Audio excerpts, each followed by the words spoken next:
Who's your prepping nurse? That's me, Sally, and today I am making Italian sweet cream coffee creamer. This is going to be in the liquid form. I am working on creating a powdered form of it, but for now, this is a good sub. It's been short at the grocery stores, at least at my grocery stores, so this is a really good substitute for it. So I am doing half a recipe today because you do want to seal it in a, not seal it, but keep it in a sealed container. Glass is better. So that's the one that I use for this. It does actually call for 1 cup. This is half a recipe, so double it to make the full recipe. It calls for 1 cup of milk.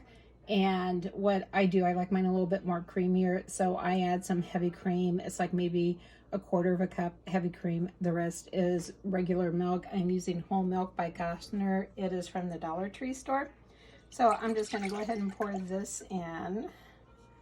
I'm in the spatula here and get it in the pan. This is a heavy bottom pan that I'm using. I think it conducts the heat a little bit better, and it helps keep the items from burning quite as bad if you're not careful, which I don't want to waste any of this, so we are going to be careful today. And then it calls for 7 ounces of sweetened cream. The sweetened cream, condensed cream that, or milk, I'm sorry, sweetened condensed milk that I'm using is from Aldi's. It is the Baker's Choice. I actually weighed it out in the measuring cup, and it comes to 2/3 cup. So you don't have to do the weighing on it, just do 2/3 cup, or 1 whole can if you're going to do the full recipe. Get it in there. This stuff is so good. This coffee creamer is my treat in the morning, and sometimes whenever it's cold out and I'm heading into work, I will put some in a travel mug. You want to heat it up on kind of a medium heat, and you want to do some stirring on it.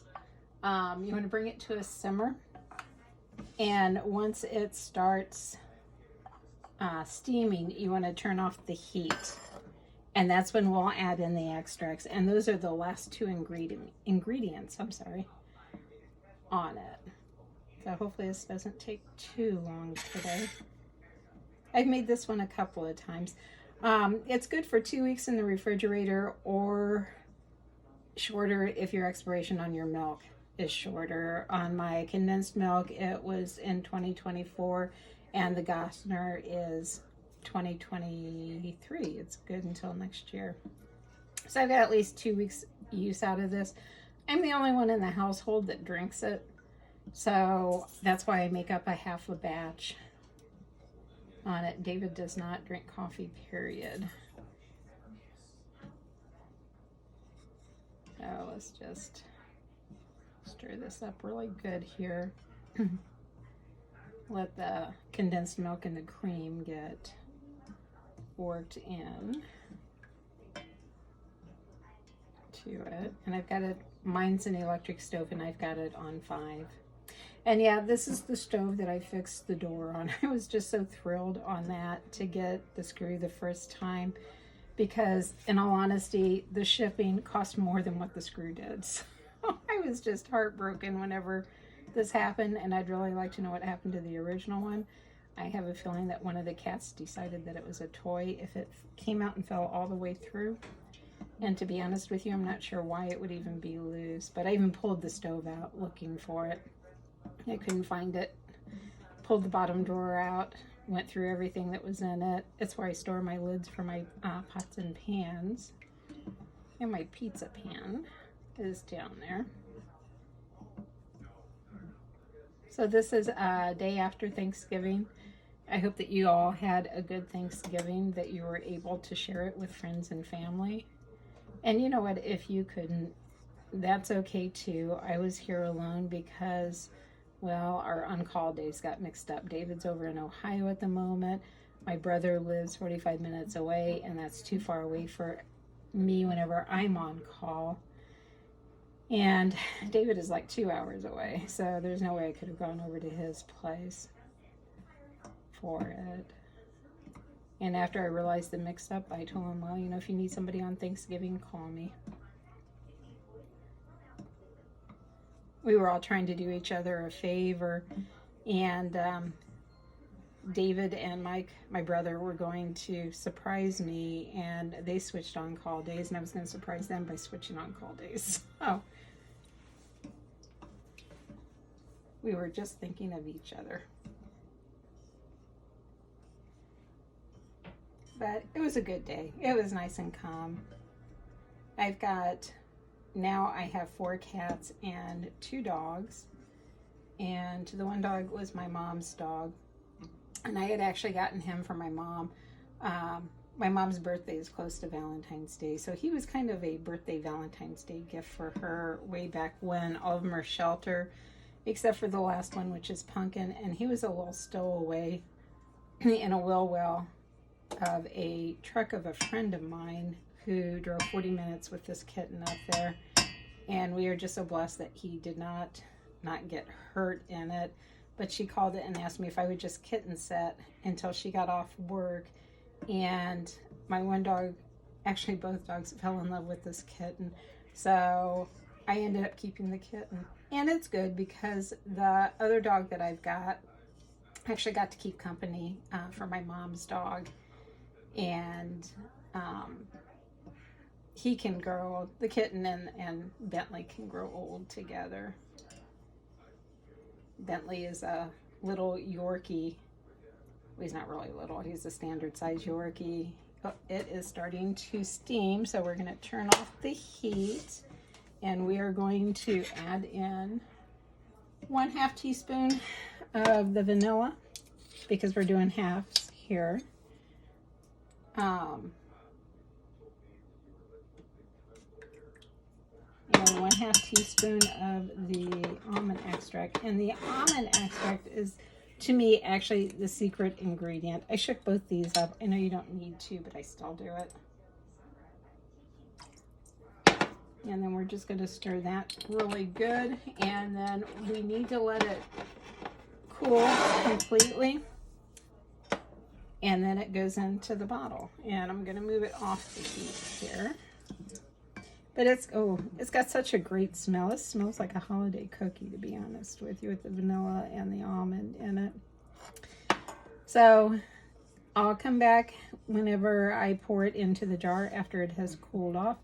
I have got, actually, here a little trivet that I can put it on. And for those of you that don't know, just a little folklore history is that the brooms with the, I forget what the straw, I forget what the actual name is that they made it out of.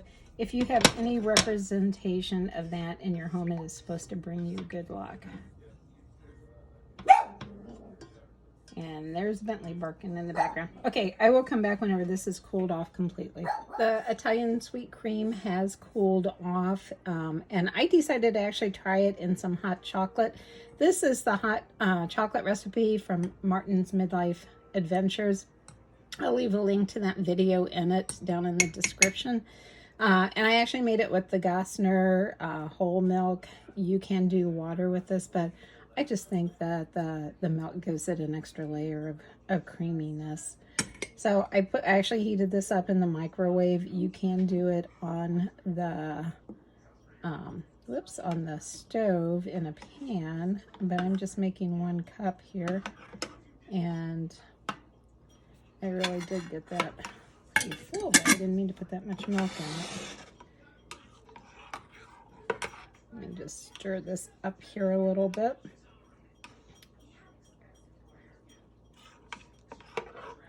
Oops. I just think that this is going to give this such a decadent taste to it.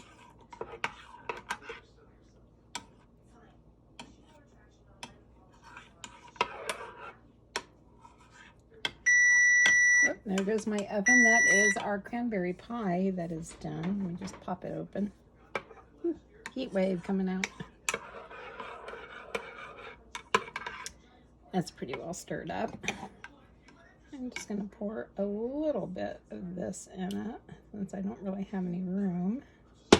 Because, as we all know, you can add more. You can never take it out, though, once it's in there.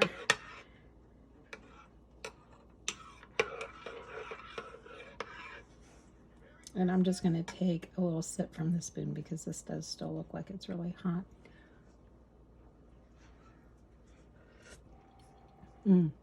That is actually really, really good. That is delicious, actually. And I'm going to set this down over here. We're going to get our pie out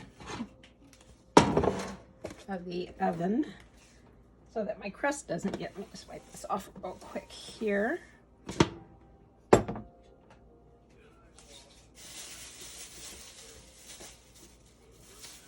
And my other hot pad is in the wash, actually, come to think of it. Let me just use a towel here to get this out.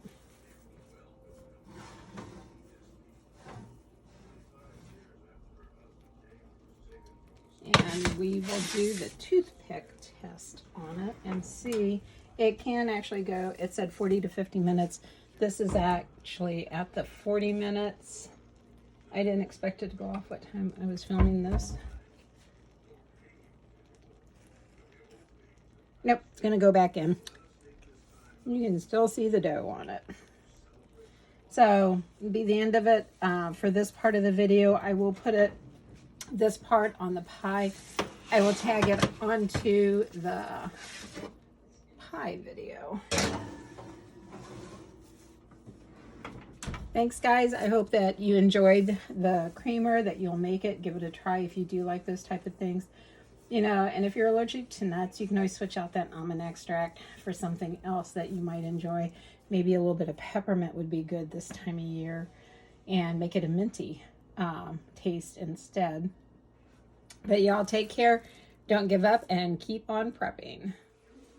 Who's your prepping nurse? That's me, Sally. Today is November 26, 2022, and we're going to be making a Nantucket cranberry pie. This has got a top crust on it, does not have a bottom crust to it. It does look like the Who's your prepping nurse? That's me, Sally. Today is November 26, 2022. We are going to be making a Who's your prepping nurse? That's me, Sally. Today is November 26th, and we are making a Nantucket cranberry pie. This can go for any holiday. Who's your prepping nurse? That's me, Sally. Today is November 26, 2022, and we are going to be making a Nantucket cranberry pie. Recipe comes from Bare Feet in the Park blog. It's a really easy pie to make. It looks like this is the first time for me, so we're going to be experimenting with this together. Recipe can be made gluten-free, and if you want to sub the all-purpose flour out, you can use 2/3 cup of brown rice flour or 1/3 cup tapioca starch. Recipe will be down in the description box. So we're starting out with 2 cups of fresh or frozen cranberries. To this we are going to add 1/2 cup of sugar, which I've already measured out here. And let me grab a spoon to mix it with. I'm going to sprinkle that in. And then it also calls for 1/2 cup of chopped pecans. I've got walnuts, so that's what we're going to use. I'm just going to use my handy dandy little chopper here. And let me take this off. Take this part out, and we're just going to kind of measure it here. Although I'm one of those where I think you can never have too many nuts. And it's such a healthy food too to eat. You know what, we're just going to go with all of it. There's not that much that's left. See how much? Yeah, not that much left for it. So all of it is going to go in. Just dump that in there. We are going to mix this up. And this recipe was not invented by the blogger at Bare Feet in the Park. It was actually sent in to her. They did say on other sites where I was looking up recipes to gently stir your cranberries. But you know what, by the way, I'm going to do a video on making sugared cranberries. They are so good, so decorative. We had them last year on chocolate pudding, and it was just very elegant and festive and delicious. Okay, so this is all mixed together, and what we're going to do is put this into our generously buttered, oops, sorry about that, pie dish. This is a 9-inch pie dish.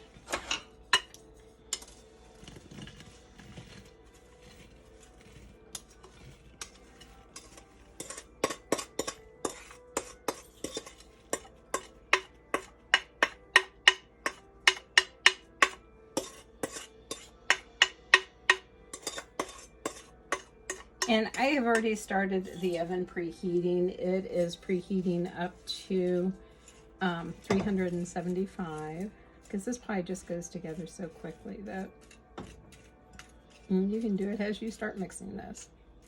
Hope everybody had a happy Thanksgiving. I had a nice, calm, quiet one.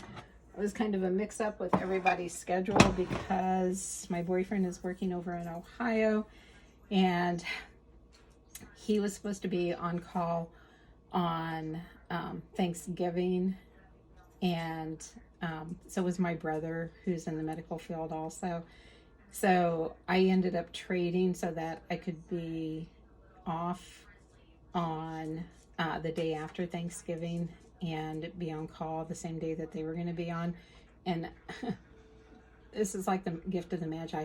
They switched to be off on the day after Thanksgiving, and we all live far enough apart right now that none of us could go to each other's homes to celebrate. But it was a good one. I enjoyed it. We did some video chats, things like that. It was all good. So for the next part of the dough part of the recipe, we're going to do 3 cups of butter that has been softened. This is the sweetened unsalted butter, and I did put it in the microwave. I was not very well prepared and getting ready for this, and I forgot to get the butter out. So we're just going to put it in here. Let me get my little spatula out here.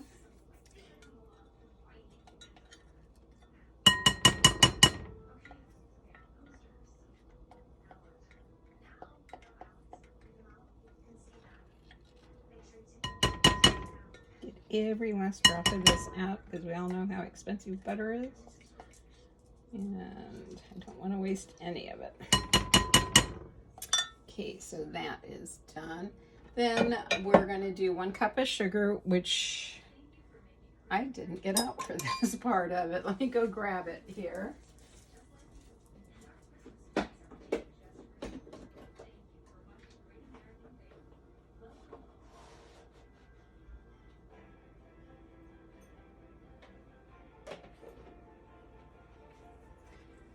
Here we go, 1 cup of sugar.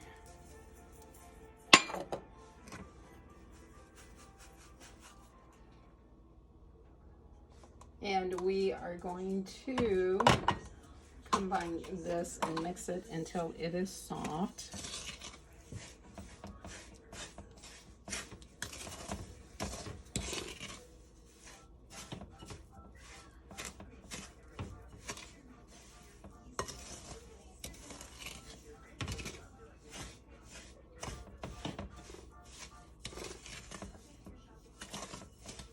Once you mix this until it is nice and smooth, which we're getting there. This is sometimes a little bit better mixed with a fork.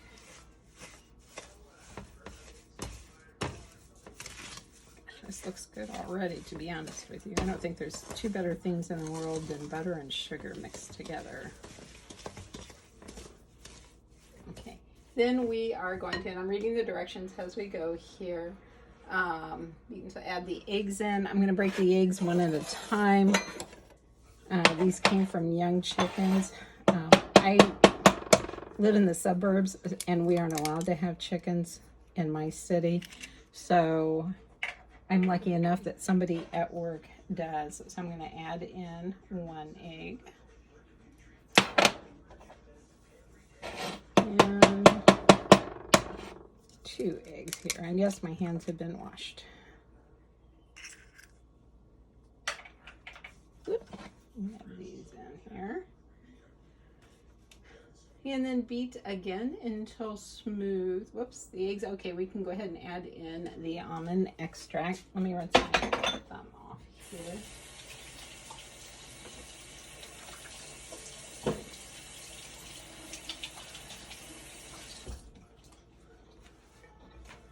And I'll get my teaspoon. It's 1 teaspoon of vanilla extract.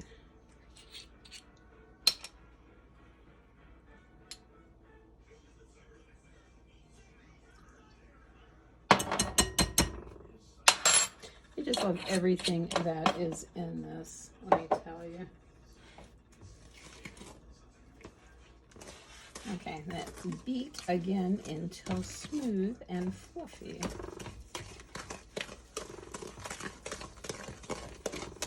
Smells so good.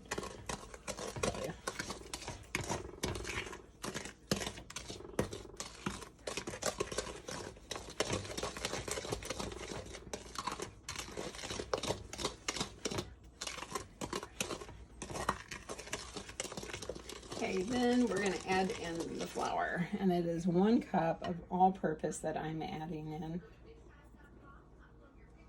I'll have to make this for some of my old co-workers. 2 of them are gluten-free, and the one time that I tried to make gluten-free, this is how naive I am about some of the things that are outside of my comfort zone. I was trying to make a gluten-free cake. I had made a regular cake and it turned out just so wonderful. And I was going to make a gluten-free cake, and I had gotten a recipe from a group that I belong to, and it simply said to switch the flour out 1-to-1. So I just put all almond flour in it. That is not what they meant by 1-to-1. 1-to-1 is an actual type of flour or brand that I believe is made by Pillsbury. So, just a lesson learned. It was so bad. I had to throw it out. It was absolutely terrible. I tried to give it to the dogs and they turned up their nose at it, so you know that it was really bad. Okay, so now we are going to put this on. Let me move this stuff out of the way here.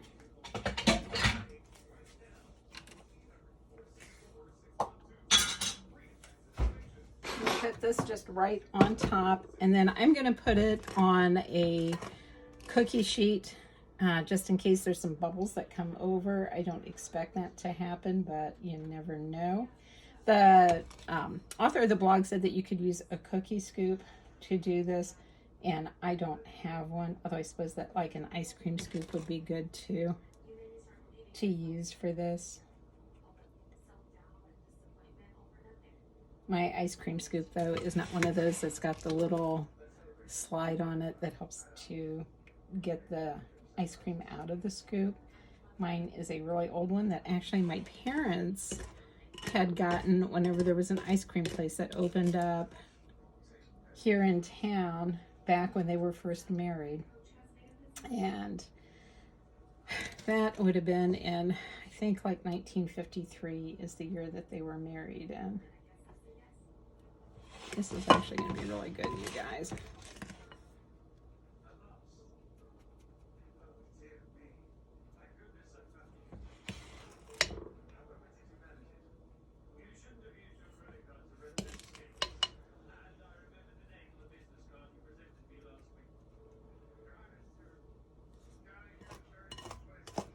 To get my spatula back out again to get this.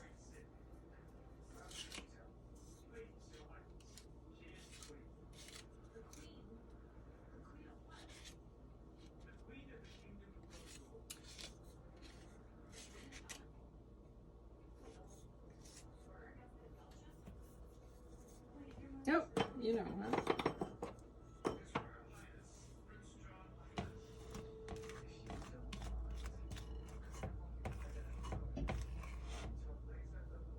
Okay, So I'm just going to smooth this out, pop it into the oven, and then I will bring you back whenever it's done. You bake it for 40 to 50 minutes. You do the toothpick test on it. So I will be back in very shortly. Who's your prepping nurse? That's me, Sally. Today is November 26, 2022. We are going to be making a Nantucket cranberry pie. This one does not have a bottom crust to it. It does have a top crust to it and is promised to be a sugary, sweet. Who's your prepping nurse? That's me, Sally. Today we are making a Nantucket cranberry pie, and is in a sense kind of a deconstructed pie that you do not have a bottom pie crust to it. You do mix some of the flour in with the actual cranberries.